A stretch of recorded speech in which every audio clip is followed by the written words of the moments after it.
Hello दोस्तों, मैं Sunil Sutar, junior account assistant Indian railway, आप सभी का अपने यूट्यूब चैनल एसएस क्लासेस पे स्वागत करता हूं। तो दोस्तों, आज अपने 2 फरवरी 2021 की सेकंड शिफ्ट का एग्जाम करेंगे। इससे पहले दोस्तों 28 दिसंबर से शुरू करके अपने आज कितनी होगी 1 फरवरी तक की कंप्लीट शिफ्ट अपनी कंप्लीट कर ली 2021 तक की। तो इसकी दोस्तों प्लेलिस्ट बनी हुई है। अगर आपने टेस्ट नहीं लगाए हैं एनटीपीसी के तो इस प्लेलिस्ट में जाके आप टेस्ट लगा सकते हैं। इसके अलावा दोस्तों एएलपी के लिए मैंने सीवीटी 1 सीवीटी 2 दोनों क्लासेस करवा रखी है। इनकी प्लेलिस्ट अलग अलग बनी हुई है। अगर आपने टेस्ट नहीं लगाए हैं तो टेस्ट लगा सकते हैं। इसके अलावा इसके एक मॉक टेस्ट सीरीज भी मैंने करवाई है, जिसमें 14 मॉक करवा दिए। तो ये काफी इंपॉर्टेंट आपके एग्जाम के लिए हो सकते हैं, तो ये लगा लेना। और एक तीसरी बढ़िया तैयारी के लिए आपके लिए तैयारी सीरीज चला रखी है दोस्तों। क्या ये टॉपिक वाइज सीरीज मैंने चलाई है, जिसमें जैसे एएलपी का एग्जाम है तो वो लगा लो, तो ताकि आपको इसमें से बहुत सारा फायदा हो जाएगा। बाकी रेलवे के कोई भी एग्जाम आ रहे हैं दोस्तों, आरपीएफ का आ रहा है, एसआई है ना, तो कोई भी आपकी एनटीपीसी है तो आप टॉपिक वाइज सीरीज को लगाओगे तो आपको मोटा मोटा टॉपिक के बारे में वापस क्विक रिवीजन हो जाएगा, अगर आपने थोड़ा बहुत पढ़ा हुआ है तो।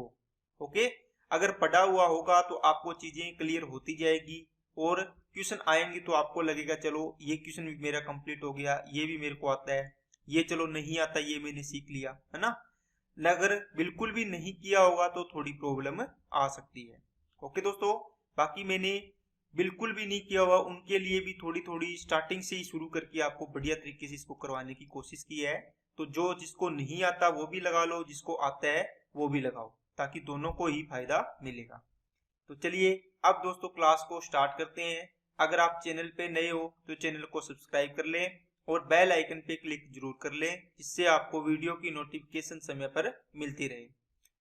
तो चलिए फर्स्ट सवाल पे चलते हैं।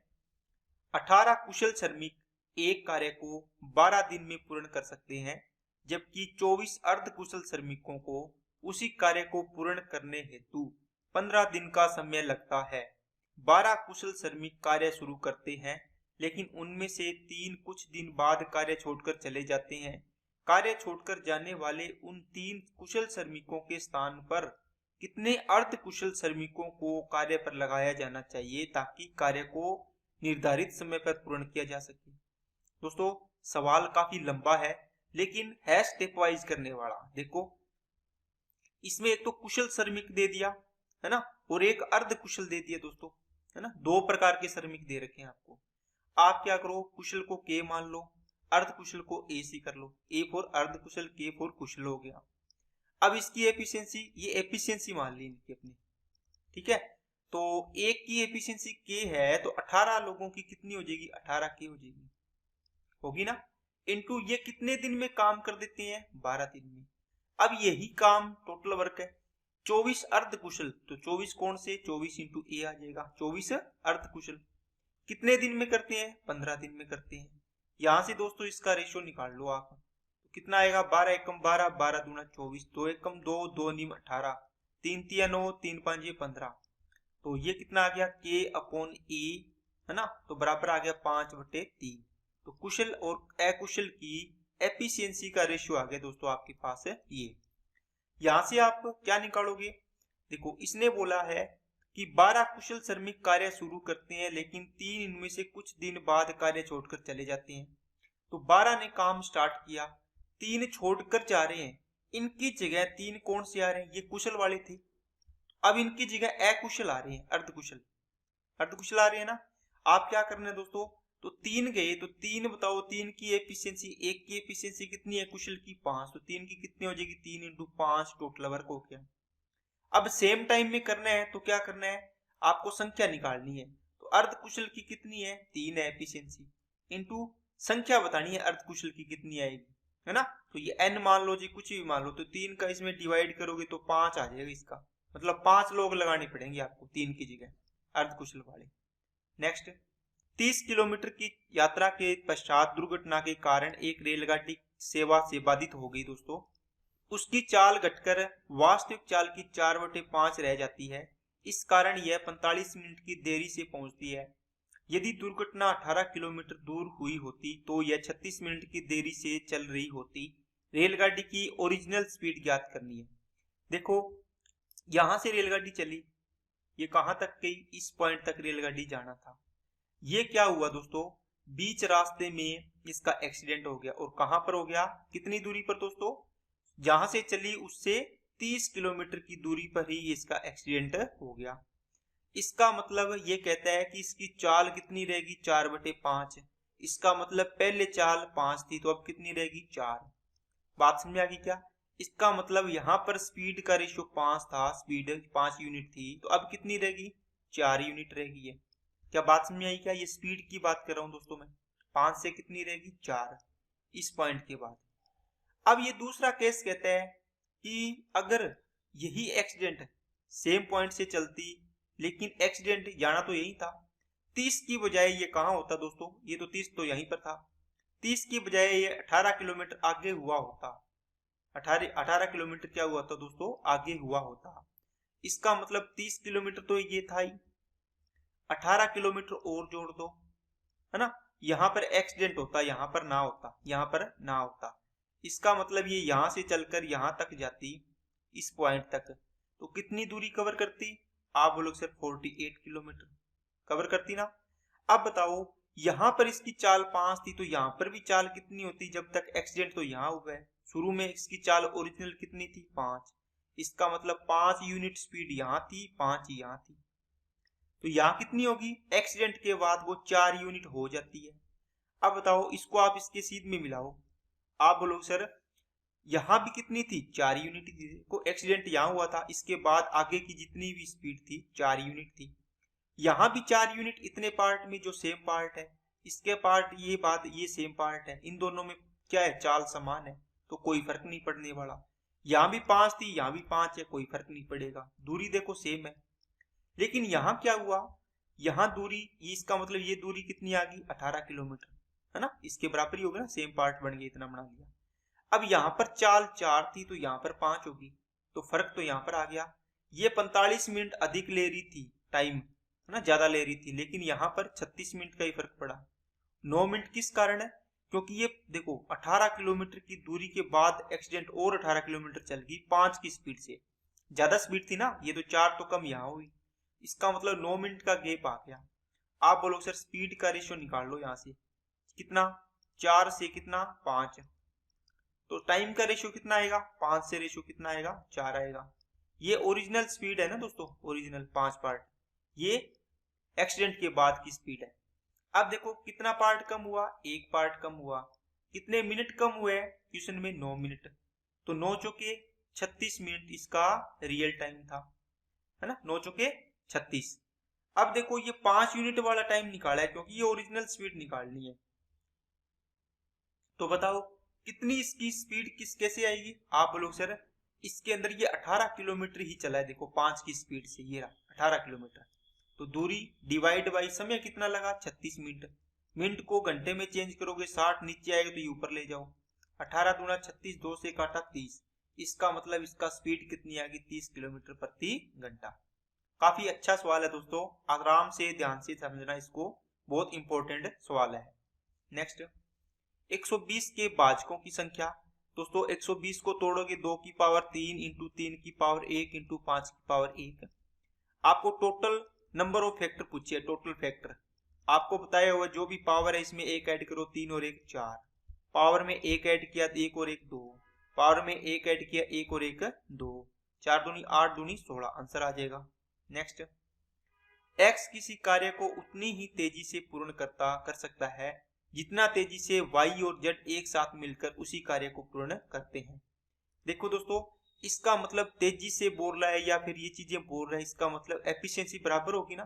कैसे कि एक्स और किसके बारे में बोल रहा है, वाई प्लस जेड, ये दोनों मिलकर जितने समय में काम करते हैं उतने समय में उतना ही काम ये अकेला कर देता है। इसका मतलब इनकी एफिशिएंसी बराबर होगी, 1 अनुपात क्या होगी, 1 होगी। तो टोटल एफिशिएंसी कितनी हो जाएगी तीनों की, बताओ, x plus Y plus Z, तो इनका मान होगा टोटल का 3 हो जाएगा, सॉरी 2 हो जाएगा, होगा कि नहीं होगा, 1 और 1 2। अब कहते हैं एक्स और वाई एक साथ मिलकर जेड से 3 गुना काम तेजी से कर सकते हैं। तो आप यहां पर और बना लो, किसका, एक्स और वाई का दे दिया, इसके साथ किसका, जेड का रेशियो दिया है, कितना, जेड से 3 गुना। तो जेड एक काम करता है तो ये 3 काम करते हैं। बताओ टोटल यहाँ पर कितना बना इसका, आप बोलोगे सर ये तो 4 बन गया, sorry X plus Y plus Z लिख लो यहाँ पर, इसका मतलब टोटल एफिशिएंसी कितनी बनी, 4। यहाँ पर कितनी बन रही है, आप बोलोगे सर 2। क्या ये टोटल बराबर नहीं होना चाहिए, क्या इनका बराबर होना चाहिए, तो इसको गुणा करो पूरे को, इस रेशियो को 2 से गुणा कर दो, 4 बन जाएगा, इसको करने की जरूरत नहीं है। तो ये कितनी हो जाएगी 2, ये भी 2 और ये कितनी होगी 4 होगी। देखो 4 बराबर 4 हो गया। अब x की वैल्यू मान लो कितनी हो जाएगी 2, y की वैल्यू बताओ कितनी आएगी, अभी तक देखेंगे। z की वैल्यू यहां से निकल गई 1, क्योंकि ये बराबर कर लिए, इसका मतलब ये सेम रेशियो आप यहां से जो अकेला है उसकी निकाल सकते हो। टोटल 4 है, 2 इसकी, 1 इसकी, 3 बच गई कितनी, 1 तो इसकी हो जाएगी, तो 4। अब ये टोटल तीनों मिलकर कितने दिन में करते हैं, तो 4, टोटल एफिशिएंसी 4, तो 4 × 15 टोटल हो गया इसका वर्क। अब ये काम किससे करवाना है, जेड अकेले से, तो जेड अकेला 1 से करेगा, तो 15 चौकी 60 आंसर आ जाएगा। नेक्स्ट, यदि 3 संख्याओं का योग 0 है तो दिए गए विकल्पों में से कौन सा उन संख्याओं के घनों के योग के मान के बराबर होगा। देखो आप इसके अंदर दोस्तों पहला पॉइंट तो मैं आपको डायरेक्ट ही बता देता हूं, फिर इसकी संख्या लेके आपको बताता हूं। आपने कोई 3 संख्याएं पढ़ी, आपने एक नियम पढ़ा होगा a plus B plus C, अगर 3 संख्याओं का योग 0 है तो a cube plus B cube plus C cube minus 3abc equal to 0 होता है।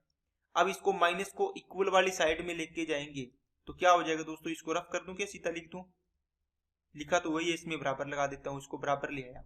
इसका मतलब है क्या होगा, तीनों संख्याओं के गुणा का 3 गुना होगा। देखो तीनों संख्याओं का गुणा है, इनका 3 गुना है, तो ऑप्शन देख लो कौन सही है, ऑप्शन आपका सही हो जाएगा। ओके, अब देखो जैसे एक 2 ले ली, एक 3 ले ली, एक -5 ले लो, इनको ऐड करोगे तो क्या होगा दोस्तों, आप बोलोगे sir a plus B plus C क्या हो जाएगा, प्लस सी कितना हो जाएगा दोस्तों, 0 हो जाएगा। इसका मतलब इनको ऐड करो, कैसे ऐड करना है, 2 की क्यूब 8, 3 की क्यूब 27 और 5 की क्यूब 125, लेकिन नेगेटिव आएगी। इनको ऐड करो, 27 और 8 35, इसमें से 35 माइनस करोगे तो कितना आएगा 90, वो भी किसका, नेगेटिव। अब देखो तीनों संख्याओं का गुणा करोगे, पहला ऑप्शन देखो 3 संख्याओं का गुणनफल, क्या 2 3 6 5 30, ये तो माइनस कितना आ रहा है, माइनस का 30 आ रहा है। तीनों संख्याओं का गुणनफल पहला तो इसके बराबर तो नहीं है ये, है ना, 0 है, 0 भी नहीं है, -90 है, 1 1 भी नहीं है। तीनों संख्याओं के गुणनफल का 3 गुना, देखो तीनों संख्याओं का आपने गुणा किया ए बी सी का, -30 आया, इसका 3 गुना कर दोगे तो इसके बराबर आ रहा है, ये देखो आ रहा है, इसका मतलब ये ऑप्शन इसका ठीक है। नेक्स्ट, इसमें दोस्तों इस संख्या से डिवाइड करना है तो क्या करोगे, देखो a minus 1/2 equal to 0 equal to, इसको क्रॉस मल्टीप्लाई करोगे तो a माइनस 1 बराबर 0, तो a बराबर कितना आ जाएगा 1। इसका मतलब a की वैल्यू पुट कर दो यहाँ पे, कितना आएगा 4 × 1 की क्यूब 1, तो 4 माइनस 12 × 1 हो जाएगा, प्लस 14 × 1 हो जाएगा, माइनस का 3, तो ये कितना हो गया दोस्तों, 12 और 3 15, माइनस के 14 और 4 18, 18 में से 15 गया तो 3 इसका क्या आना चाहिए, रिमाइंडर। ये आंसर गलत दिया हुआ है, आंसर होगा इसका 3। नेक्स्ट, 3 कारों की चाल का अनुपात दे रखा है, इन कारों द्वारा समान दूरी तय करने में किया जाने वाले समय का अनुपात। दोस्तों कल की वीडियो में भी शायद ये सवाल आया था, distance equal to speed into time. आपको बताया था डिस्टेंस कांस्टेंट है तो स्पीड और टाइम का रेशो उल्टा होता है। स्पीड का रेशो दे रखा है दोस्तों 2:3:4। आपको कल की वीडियो के अंदर पूछा था इसका रेशियो रिवर्स होगा, तो ये आंसर इसका दे रखा था, ऑप्शन के अंदर दिया था ना। मैंने आपको बोला था कि इसको सोल्व करके भी इसका ऑप्शन आ सकता है, तो 4 3 12 आएगा, क्या 12 से गुणा कर दो, एलसीएम आएगा इसको, है ना, तो 4 3 12, 3 चौके 12, 2 6 12, तो 6:4:3 आंसर आ जाएगा इसका। आपको बताया था ना इसको सोल्व करके भी ये आंसर दे सकता है। नेक्स्ट, 3 का स्थानीय मान दोस्तों देखो, 3 के आगे कितने अंक है, 2 3 4 5 6 7 8, इसका मतलब 3 के आगे 8 जीरो लगानी है, 2 3 5 6 7 8। अब ये ऑप्शन में नहीं है, इसका मतलब दोस्तों इसको 3 इंटू 10 की पावर 8 लिखा हुआ है शॉर्ट में, तो ये आंसर हो जाएगा। नेक्स्ट, दो बाइकों के क्रय मूल्य का योग 1 लाख है। एक बाइक को 20% लाभ पर एक को दूसरी को 20% की हानि पर बेचा गया। यदि दोनों का विक्रय मूल्य समान है तो बेची गई पहली बाइक का क्रय मूल्य ज्ञात कीजिए। दोस्तों जब भी विक्रय मूल्य बराबर करना हो, है ना, SP1 बराबर SP2, तो क्या करना होता है दोस्तों, आपको पता है CP पहली वस्तु का इंटू आप यही करते हो 100 प्लस का प्रॉफिट परसेंट अपॉन 100 हो गया, ये विक्रय मूल्य बन जाएगा पहली वस्तु का। और दूसरी वस्तु का CP2, दूसरी पर आपने हानि हुई है तो इसमें आप क्या कर दो, लॉस परसेंटेज कर दो, loss 100 minus loss divide by 100। ये तो फॉर्मूला लिखा है दोस्तों मैंने, लेकिन आप इसे डायरेक्ट भी कर सकते हो। दोनों का विक्रय मूल्य निकालो। जैसे एक का विक्रय मूल्य मान लो क्रय मूल्य x रुपए है और दूसरी का विक्रय मूल्य y रुपए है। इस पर लाभ हुआ है पहली वस्तु पर, तो 120% हो जाएगा। होगा कि नहीं होगा विक्रय मूल्य दोनों का, है ना। अब इस पर 20% हानि हुई तो 80/100 हो जाएगा, है ना। या फिर इसको 80% लिख दो। इसका मतलब ये 40 दुआ 80, 40 दिया 120, x और y का रेशियो कितना आ गया दोस्तों, 2:3। इसका मतलब ये CP1 था, ये CP2 है। दोनों का रेशियो आ गया दोस्तों कितना, 2:3। तो टोटल कितना हो गया, 5। 5 की वैल्यू कितनी है, 1 लाख है कि नहीं है। एक की वैल्यू कितनी आएगी, 20,000 आएगी। तो दो की वैल्यू 40,000, 3 की वैल्यू 60,000। आपको पूछा है पहली वस्तु का क्रय मूल्य, आंसर आ जाएगा 40,000। इसको ये नहीं लिखना था, ये समझाने के लिए लिखा है आपका, बस एक लाइन का सवाल ये था। इसके बाद तो रेशो बना, रेशो से आपके आंसर आ जाएगा। नेक्स्ट, x और y, एक वृत्त में x और y लंबाई वाली दो जीवाएं केंद्र पर क्रमशः 60 डिग्री और 90 डिग्री के कोण अंतरित करती है। इस परिदृश्य के संबंध में इनमें से कौन सा सही है। दोस्तों काफी अच्छा सवाल है, इंपॉर्टेंट सवाल है। इसके लिए आपको दोस्तों क्या बनाना चाहिए, एक वृत्त बनाना चाहिए। एक वृत्त बना के, अब देखो इसके अंदर आपको दिया क्या दोस्तों, आपको इसके अंदर दो जीवाएं दी है। एक जीव आपको ये दे दी, चलो कलर चेंज कर लेते ताकि आपको चीजें अच्छे से समझ में आ जाए। एक जीवा दे दी दोस्तों ये, ठीक है, ये बना लेते हैं, चलो ठीक है। अब क्या है दोस्तों, ये इसका एक सेंटर है, केंद्र O। यहां से आपने इसको मिलाओगे, इसको भी आप मिलाओगे यहां पर, इसी प्रकार इसको आप यहां पर मिलाओगे। आपने देखा इसके अंदर क्वेश्चन के अंदर क्या दिया हुआ है, x और y लंबाई वाली दो जीवा। इसका मतलब ये जीवा थी, ये मान लो x सेंटीमीटर लंबी है, ये जीवा कितनी है, y सेंटीमीटर लंबी है। दो जीवा दे दी ना। केंद्र पर 60 डिग्री, ये 60 डिग्री कोण बनाती है दोस्तों। तो ये बताओ ये दोनों क्या होंगी, बराबर होंगी। क्यों, क्योंकि ये दोनों भुजाएं क्या है, त्रिज्या है, त्रिज्या बराबर होती है। तो इसका मतलब इन दोनों के आमने सामने के कोण भी क्या होंगे, बराबर होंगे। एक कोण 60 है तो बाकी दो कोणों का योग कितना बच गया, 120 डिग्री, क्योंकि त्रिभुज के तीनों कोणों का योग 180 होता है। तो ये भी 60 होगा और ये भी 60 होगा। ये तो समबाहु त्रिभुज बन गया। इसका मतलब इसकी तीनों भुजाएं x x ही होगी, क्योंकि ये भुजा भी x है, ये भी x, ये भी x हो जाएगी। ये ट्राइंगल है, इसमें भी ये देखो, इस केंद्र से आप परिधि तक मिला रहे हो, इसको भी केंद्र से परिधि तक मिला रहे हो, त्रिज्या है। ये x है तो ये भी x होगी, बराबर होगी, क्योंकि त्रिज्या है। होगी कि नहीं होगी, दोनों पार्ट होगी ना। अब इनके ये कोण भी क्या होंगे, बराबर होंगे दोस्तों। ये कोण कितना दिया हुआ है, 90 डिग्री दिया हुआ है। आप बोलोगे सर ये तो क्या बन गया, राइट एंगल ट्राइंगल बन गया। कैसे, इस प्रकार, ये 90 है, ये दोनों कोण बराबर है, इसका मतलब 45-45 होंगे, है ना। दोनों कोण, ये दोनों भुजाएं क्या है, बराबर है, x और x। आपको ये पूछिए ये जीवा कितनी होगी, जो आपने y मानी हुई है, ये इसको मैंने इस प्रकार बना दिया। अब बताओ आपके पास एक इस प्रकार आपने बहुत सारे सवाल किए हैं। जब भी 90 डिग्री ये 45-45 डिग्री कोण हो तो आप बोलते हो सर इसका एक रेशियो, इसका एक रेशियो, तो ये √2 गुना होता है इनका, है ना। इसका मतलब ये x है तो ये x है तो ये क्या होगा, √2x हो जाएगा। और आपने कितना माना है, y माना है, तो y बराबर √2x इसका आंसर हो जाएगा। नेक्स्ट, इसमें दोस्तों ये सवाल कल की वीडियो में आया हुआ है, इस सवाल को मैंने आपको करवा दिया था, इसको आप सोल्व कर सकते हैं। नेक्स्ट, किसी आयत की लंबाई 70% की वृद्धि की जाती है, चौड़ाई में कितने प्रतिशत की कमी की जानी चाहिए ताकि उसका क्षेत्रफल समान रहे। दोस्तों लेंथ के अंदर देखो 70% का मतलब हो गया 7/10। 10 लंबाई थी तो अब कितनी होगी, 7 की वृद्धि होगी 17। चौड़ाई में ये कहता है कितने की कमी करें ताकि सेम रहे क्षेत्रफल। तो दोस्तों आपको बताया हुआ है इसका रेशियो उल्टा कर दिया करो, 10:17 है तो ये 17:10 कर दिया करो। ओके, क्योंकि लंबाई इंटू चौड़ाई बराबर क्या आएगा, एरिया आएगा। तो ये देखो 170 सेम बन गया ना। अगर इसमें चेंजिंग करनी होगी तो अपने यहाँ पर चेंज करेंगे। अब देखो कितने की कमी हुई है, 7 की। किस पर, 17 पर। गुणा में 100 तो इसका मतलब 700% डिवाइड बाई 17। तो 17 चौके 68, 2 20, 17 एकम 17। इसका मतलब 41 या 42% के लगभग आना चाहिए, लेकिन यहाँ पर ऑप्शन गलत दिया हुआ है दोस्तों। इसका आंसर आएगा, ये तो आंसर गलत है, ऑप्शन आएगा इसका 41% के नजदीक। नेक्स्ट, एक व्यक्ति ने 4,000 रुपए प्रत्येक के मूल्य पर 2 वस्तु बेची। अब देखो दोस्तों यहीं पर देख के आपको पता चलना चाहिए कि इसके दोनों वस्तुओं के विक्रय मूल्य क्या है, समान है। विक्रय मूल्य समान करने के तरीके दोस्तों आपको बताता हूं, जिसमें से एक वस्तु पर 15% का लाभ तो दूसरी पर 15 की हानि हुई, उसे होने वाला कुल लाभ या हानि का निकटतम पूर्णांकित मान ज्ञात करना है। दोस्तों अगर परसेंटेज में पूछता कि कितने परसेंट का लाभ या हानि हुई, तो आप बोलते हो ना कि एक वस्तु पर x% का लाभ, दूसरी पर x% की हानि हुई है, सेम। क्या होता है, इसको अपने निकालती है ओवरऑल कितना परसेंट का क्या हुआ, तो इसमें हमेशा हानि होती है तो लॉस परसेंटेज आता है x²/100। ठीक है, x²/100। बात समझ आ गई क्या, इस प्रकार। अब लेकिन इसके अंदर क्या दिया है, इसमें आपको रुपयों में पूछा है कितनी हानि हुई। तो 15% की फ्रैक्शन होती है दोस्तों 3/20।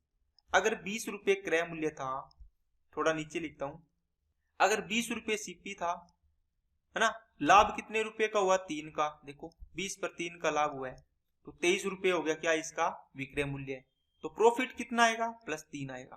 प्रॉफिट या लॉस, आप यहाँ पे प्रॉफिट आया तो +3, लॉस आया तो नेगेटिव लिख देंगे। दूसरी पर 15% की हानि, मतलब 20 पर 3 की हानि हुई है। तो 20 रुपए की चीज को 17 में आपने बेचा तो इस पर 3 रुपए की क्या हुई है, हानि हुई है।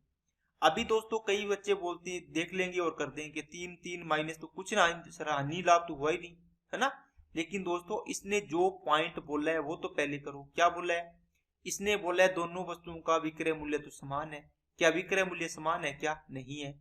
इनको समान करने के लिए क्या करना पड़ेगा, आप बोलो सर इसको 23 इंटू 17 करना पड़ेगा, 17 से गुणा, इसको 23 से। इसका मतलब पूरे रेशियो को, दोनों के रेशियो को चेंज करना पड़ेगा। इसके अंदर इसको 17 से गुणा कर रहे हो, इसका मतलब इसको पूरे रेशियो को 17 से गुणा करो। इसका मतलब इसको बराबर करना है तो इसको 23 से गुणा करना पड़ेगा। तो आप करो, यहां से यही लिख दें क्या, देखो यहाँ पर क्या बनेगा, 17 तिये 51 और ये 23 तिया 69।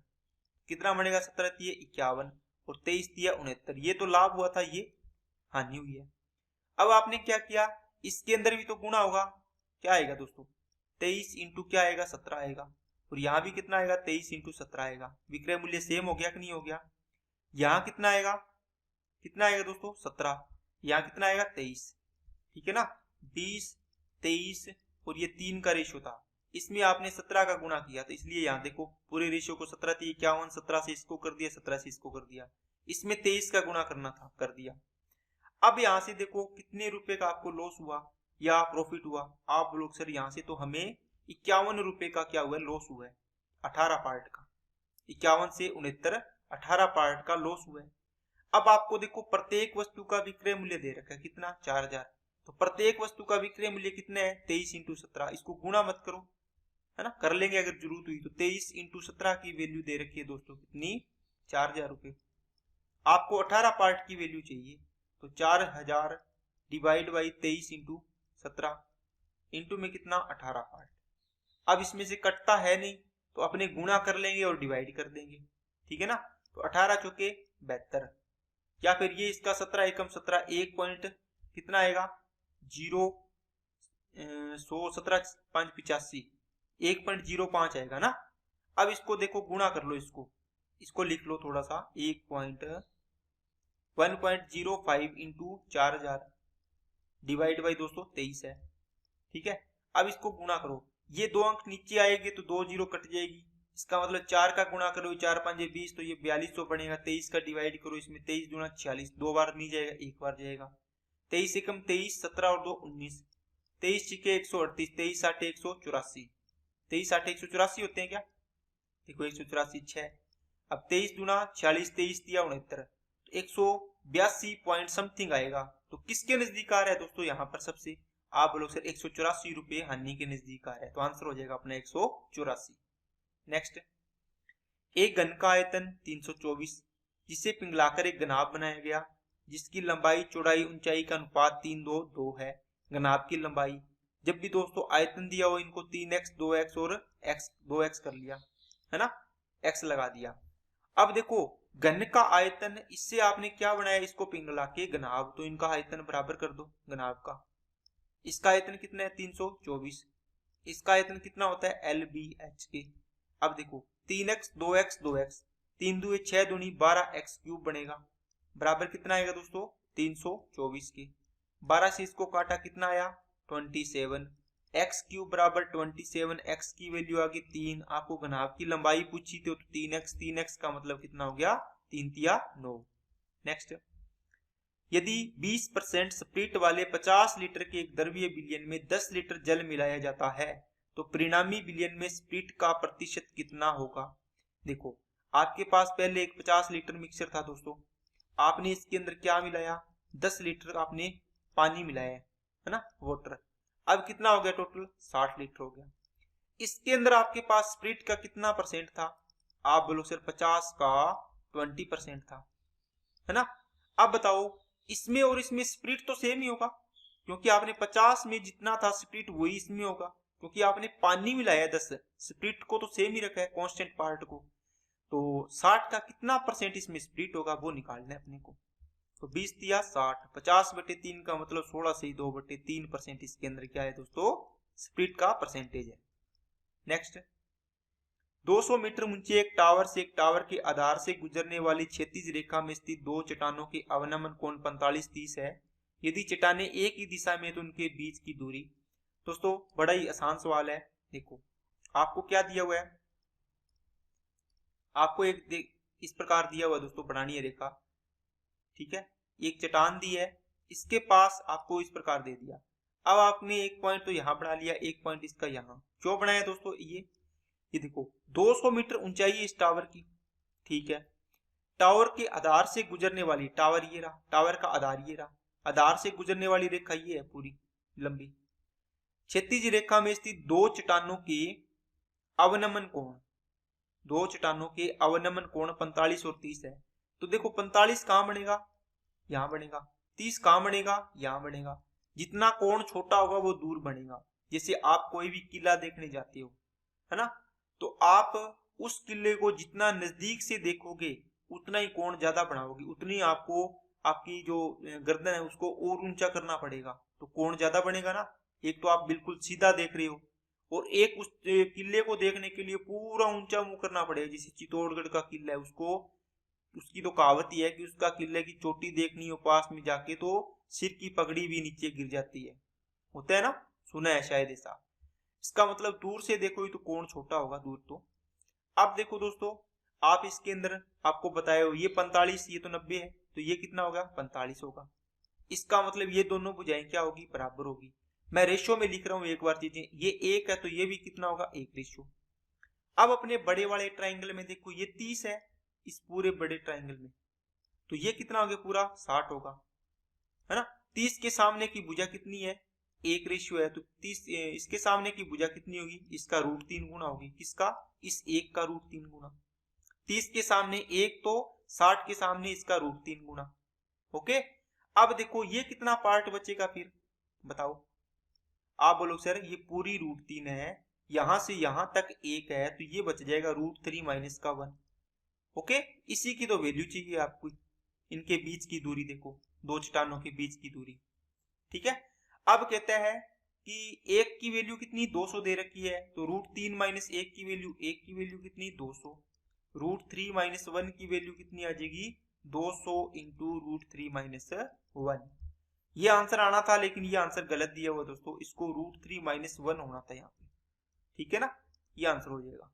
नेक्स्ट, दी गई जनसंख्या में 20% जनसंख्या अस्थमा रोग से पीड़ित है, जिसमें से 90% अस्थमा रोगी आटा मिलों में कार्य करते थे। यदि कुल जनसंख्या के 30% लोग आटा मिलों में कार्य करते हैं, तो आटा मिलों में कार्य करने वाले उन लोगों का प्रतिशत ज्ञात करें जो अस्थमा से पीड़ित है। ठीक है ना, आपको ये चीजें पढ़ के ट्यूशन भी नहीं समझाया होगा। देखो क्या होता है दोस्तों, ये कहते हैं कि एक कोई भी जनसंख्या थी, मान लो 100 लोग थे, ठीक है, इसमें से कहता है कि 20% जनसंख्या है, नहीं 100 में से ये क्या है, अस्थमा से पीड़ित है 20%। इसका मतलब ये कौन सी है, अस्थमा। इसका मतलब 100 का 20 कितना हो गया, 20 लोग अस्थमा से पीड़ित है। बाकी क्या हो गए, 80 लोग हो गए, ये रिमेनिंग रह गए शेष, जिसमें से किसमें से 20% जनसंख्या अस्थमा से पीड़ित है, जिसमें से जिसका ये इस पहले वाले के लिए इसके साथ अटैच है, मतलब 20 का 90% कह रहा है ये, है ना, जो भी अस्थमा से पीड़ित है 20, इसमें से 90% कहां पर काम करते हैं, मील में काम करते हैं, आटा मील में। तो 20 का 90% कितना हो गया, 18। रिमेनिंग कितने बच गए दोस्तों, शेष इसमें से 2 बच गए। मतलब टोटल लोग 20 अस्थमा से पीड़ित है, उसमें से अस्थमा से पीड़ित लोग 18 लोग ऐसे हैं जो आटा मिल में काम कर रहे हैं, और 2 अस्थमा रोगी पीड़ित है वो आटा मिल में काम नहीं कर रहे। अब कहते हैं यदि कुल जनसंख्या कितनी है, 100 मानी आपने, कि 30% लोग आटा मिल में काम करते हैं, तो मिल में काम करने वाले टोटल लोग कितने हैं दोस्तों, 100 का 30% निकालो, 30% कितना आएगा, 30 लोग आ गए। कहते हैं तो आटा मिलों में कार्य करने वाले उन लोगों की संख्या, टोटल 30 लोग है जो आटा मिल में काम करते हैं। आटा मिल में काम करने वाले, देखो आटा मिल में ये भी काम कर रहे हैं, उन लोगों की संख्या बताओ जो अस्थमा से पीड़ित है। अस्थमा आटा मिल 18 लोग हैं, तो 30 में से 18 लोग काम करते हैं, जो 6 तिया 18, 6 5 30, तो 3/5, इसको काट लो, चाहिए 20, 20 तिया 60, तो 60% आंसर आ जाएगा आपका। ठीक है ना, ये काफी इंपॉर्टेंट सवाल है दोस्तों, ध्यान से समझना इसको। एक कटोरे में 9 नीली, 7 सफेद, 5 काली गेंदें हैं। यदि एक बार में 2 गेंदों को निकाला जाता है तो केवल एक ही गेंद के सफेद होने की प्रायिकता ज्ञात कीजिए। आपने क्या किया कि आपके पास एक तो ब्लू बॉल है दोस्तों, ठीक है, ब्लू, एक कौन सी है, व्हाइट है, और एक कौन सी है, ब्लैक है। ये कितनी है, ये है 9, ये है 7, और ये कितनी है, 5। टोटल बॉल कितनी होगी, 21 होगी, है ना। एक थैले में टोटल बॉल कितनी है दोस्तों, 21 बॉल है। 21 में से आपको 2 बॉल निकालनी है। अब 2 बॉल कहता है कि इसमें एक बॉल तो फिक्स कर दो, ब्लू होनी है, दूसरी क्या हो सकती है, ब्लैक हो सकती है, या फिर ब्लू हो सकती है। क्या बात समझ आई क्या, इन दोनों में एक हो सकती है। तो इनकी कंडीशन बनेगी दोस्तों काफी, वो अपने को ध्यान से समझनी है ताकि चीजें क्लियर हो जाए। देखो आपने क्या किया, एक तो निकालनी है व्हाइट, व्हाइट एंड व्हाइट के साथ क्या आएगा दोस्तों, ब्लू आएगा, पहली कंडीशन। दूसरी, व्हाइट के साथ क्या आएगा दोस्तों, व्हाइट एंड क्या आएगा, ब्लैक आएगा। क्या बात समझ में आई क्या, बोलो। 2 कंडीशन बनेगी। अब 2 कंडीशन में भी आगे फिर 2 बनेगी, कैसे, आप बोलो सर, पहले मान लो व्हाइट निकाल दिया मैंने, है ना, अब इसके अंदर 2 बनेगी, पहली बॉल व्हाइट आ गई, ठीक है, और दूसरी बॉल क्या आएगी, फिर ब्लू आएगी। इस वाले पार्ट में तो व्हाइट ब्लू है ना, देखो ये बन गया पहला। फिर या फिर आप बोलो सर, या ऐसे हो सकता है पहले बॉल ब्लू निकल जाए, पहले निकाली वाली, और उसके बाद व्हाइट निकले, तो ब्लू एंड व्हाइट ये हो जाएगा। 2 केस बन गए क्या, सेम इसमें बनेंगे, कैसे कि सर पहले मान लो आपने निकाली 2 बॉल, उसमें से पहली व्हाइट निकल गई, तो दूसरी क्या निकलेगी, ब्लैक निकलेगी। क्या बात समझ आई क्या सभी को, ओके।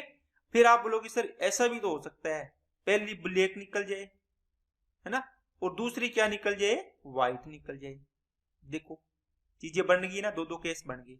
अब इसके अंदर लगाओगे, व्हाइट बॉल निकलेगी पहली व्हाइट निकालो, व्हाइट कितनी है, 7, तो 7 में से एक आपको सेलेक्ट करनी हो तो 7C1 होता है, तो इसका मान 7 ही आता है, तो अपने डायरेक्ट 7 लिख लेते हैं। कितने में से, अभी तक कितनी थी, जब पहली बॉल निकाली, टोटल 21 बॉलों में से आपने एक बॉल निकाली, 21C1 करेंगे तो 21 आएगा, ठीक है ना, एक बॉल चुननी है। इनटू क्या आएगा, जब और हो दोस्तों, या एंड बोलो इसको इंग्लिश में, तब तो आता है मल्टीप्लाई का चिन्ह। जब या आ जाए मतलब और आ जाए, ये इंग्लिश वाला, इसका मतलब होता है ये प्लस होगा। अब देखो इसके अंदर एंड का मतलब और है तो ये गुना हो रहा है। दूसरी कंडीशन में क्या होगा, अब एक बॉल निकाल ली, कितनी बॉल बच गई, 21 में से 20 बच गई। अब ब्लू निकालनी है, ब्लू कितनी है 9, तो 9 में से एक चुन ली, 9 आ गया। अब कितनी बॉल है 20, तो 20 में से एक चुननी है तो 20 आएगा। ओके, बीच में प्लस आएगा, क्यों, क्योंकि या तो ये कंडीशन होगी या फिर ये आएगी। दूसरी में करो, ब्लू आई पहली बॉल, इसका मतलब क्या हुआ 9 बॉल में से एक चुननी है तो 9 आंसर आ गया यहां तक। ओके, दूसरा बताओ इसमें से ये कितनी बॉलों में से, अब की बार आप उठा रहे थे तो पहली बॉल आपकी ब्लू निकली है, इसका मतलब आपने टोटल 21 बॉलों में से ये निकाला है, 21 आएगा यहाँ पे, है ना दूसरी कंडीशन में। अब क्या निकलेगा व्हाइट, तो व्हाइट कितनी है 7, तो 7 में से एक निकलेगी तो 7 आएगा ऊपर। नीचे कितना आएगा, अब देखो आपने एक बॉल निकाल ली तो कितनी बच गई 20, तो 20 में से एक चुननी है आपको तो 20C1 आएगा, तो मतलब आंसर कितना आएगा इसका 20। बात समझ आई क्या सभी को। अब देखो एक की दो कंडीशन बनी है, इनमें भी तो ये थी ना, ये आ सकता है या फिर ये आएगा, इनमें भी दो दो कंडीशन बन गई। देखो दोनों, आपने यहाँ आया वहां पर प्लस लगा दिया, या आएगा वहां पर प्लस लगाएंगे, इसमें भी ऐड करो, इसकी भी या आएगा यहाँ पे प्लस लगाएंगे, इसकी पहले क्या आएगी। अब आपने चीजें समझ में आई है तो थोड़ा कनेक्ट करने की कोशिश करना दोस्तों। पहली ब्लैक निकालो, सॉरी व्हाइट, कितनी है 7, तो ऊपर आ गया 7, टोटल कितनी है 21, इंटू ब्लैक, ब्लैक कितनी है 5, ऊपर आ गया 5, नीचे कितना आएगा 20, क्योंकि एक निकाल रहे थे तो बाकी कितनी बच गई थी 20 में से दूसरी बॉल और निकाल रहे हो। अब पहले ब्लैक निकालो तो 5 आएगा ऊपर, 5C1 कितनी आएगी नीचे, टोटल है 21 दूसरी कंडीशन में, इंटू फिर 7, तो यहाँ कितना आएगा 20 आएगा। बात समझ आ गई कि सभी को। अब इसको बस जोड़ना है दोस्तों, कैसे, ये भी देखो 20 इंटू 21 है नीचे, यहाँ भी 20 इंटू 21 ही है। ओके, 20 इंटू कितनी है दोस्तों 21 ही है, तो यहाँ कितना बनेगा 9 7 63 बटे 420, प्लस देखो इन दोनों के नीचे सेम है तो इसमें जोड़ दो ना सीधा, 9 7 63 ये हो जाएगा। इसी प्रकार बीच में ये प्लस आ गया, 7 5 35 और 7 5 35, मतलब 70 बटे कितना आ गया दोस्तों 420 आ जाएगा। ठीक है, ये 63 गुना 126, फिर इनका एलसीएम भी 420 आएगा दोनों का, तो ये 70 हो गया। ये कितना हो गया 6 19 420, 7 से काटा 60 बार, 7 से काटा 28, 4 7 28, 4 से काटा 15, 7 बटे 15 इसका राइट आंसर आ जाएगा। दोस्तों मैंने बिल्कुल आराम आराम से समझाने की कोशिश की है, बहुत अच्छा सवाल है, इंपॉर्टेंट सवाल है। ठीक है, तो वीडियो को दोबारा से इसको देखना, सवाल को रिपीट करके एक एक चीज आपको क्लियर हो जाएगी। नेक्स्ट, 1/36.18 का मान 0.0276 है, तो इसका मान बताना है। दोस्तों देखो इसको आप इस प्रकार लिख लो, 36 18 इसके पॉइंट हटाओगे तो ऊपर 100 लग जाएगा, क्या नीचे लिखोगे ऊपर चला जाएगा। इसका मान कितना है 0.0276 है कि नहीं है, बताओ, ये लिख दिया मैंने।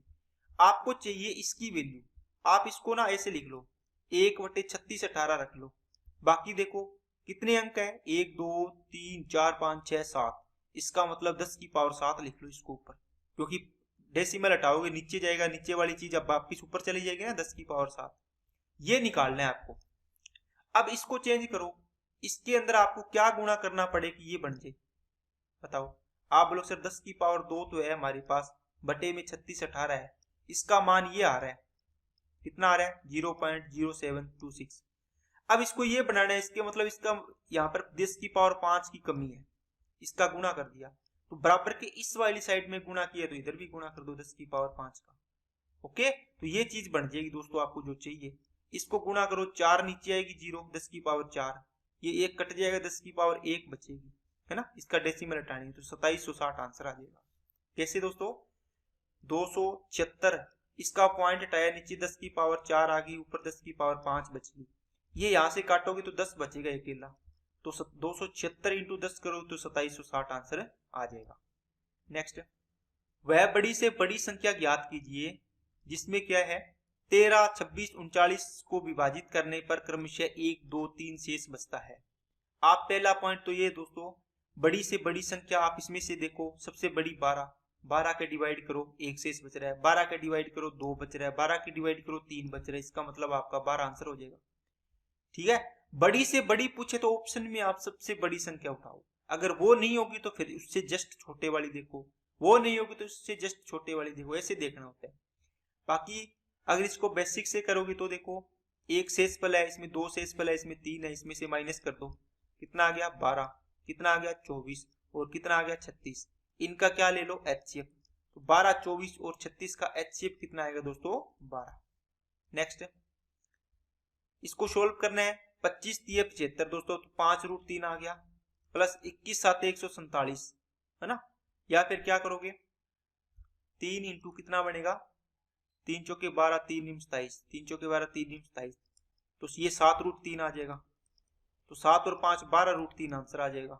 Next cos theta plus sec theta equal to √3, तो cos cube theta plus sec cube theta का मान ज्ञात करो।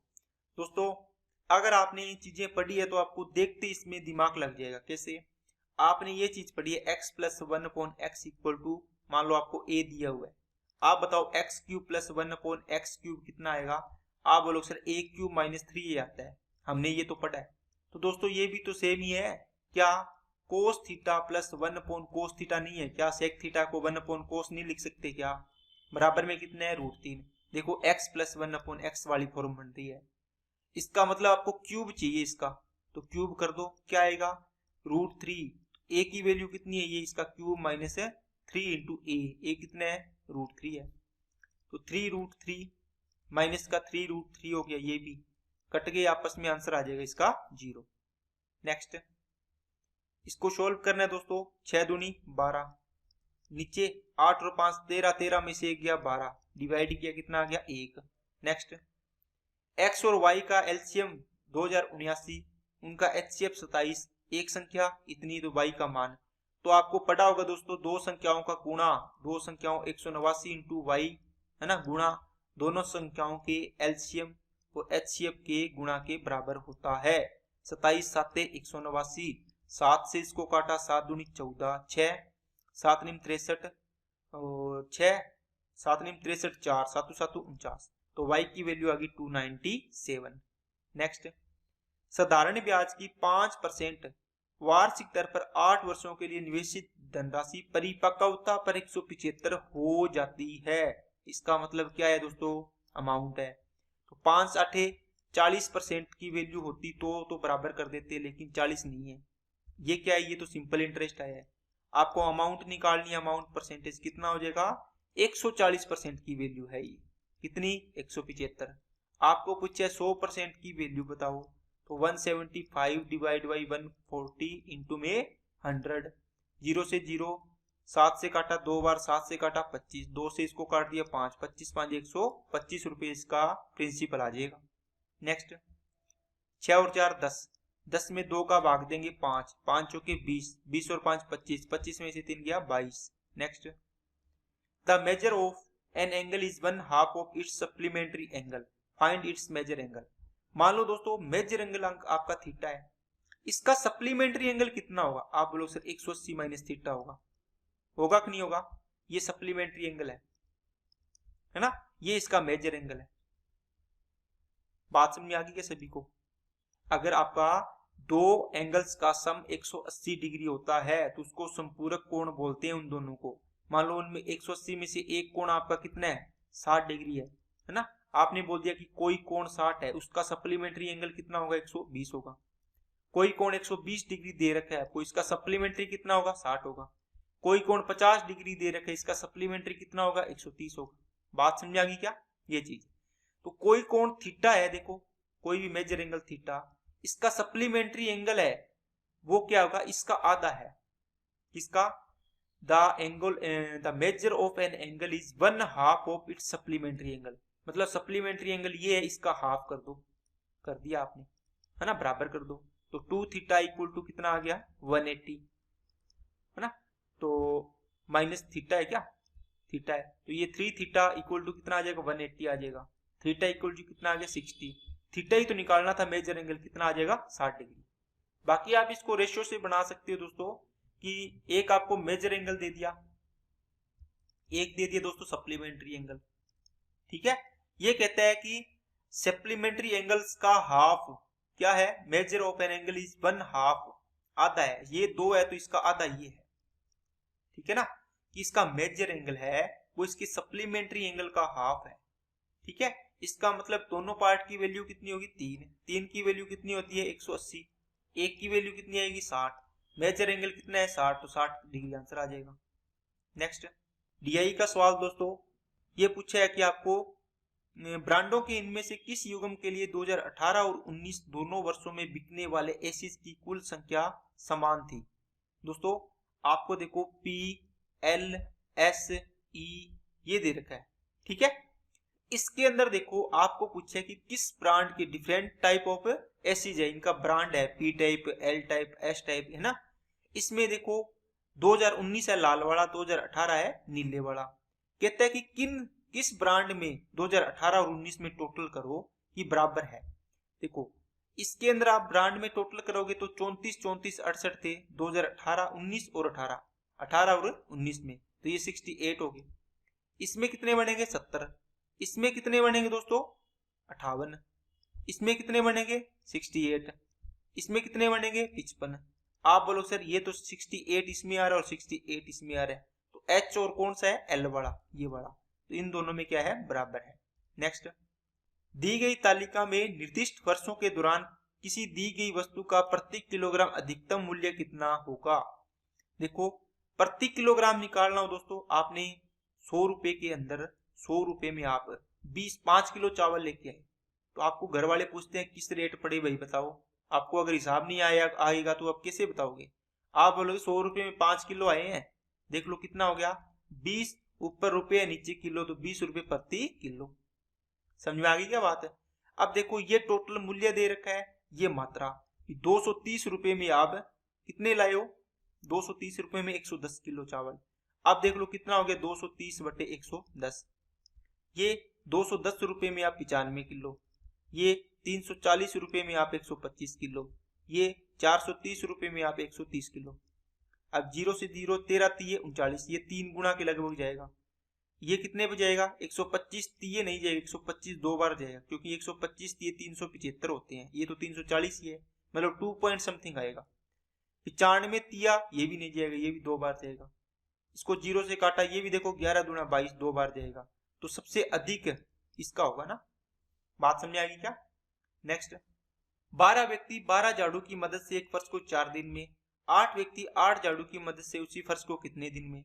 देखो दोस्तों झाड़ू का कोई मतलब नहीं होता है ना, MDH वाला फॉर्मूला होता है, इसमें M1D1 H1 अपॉन W1 होता है बराबर M2D2H2 अपॉन क्या होता है W2।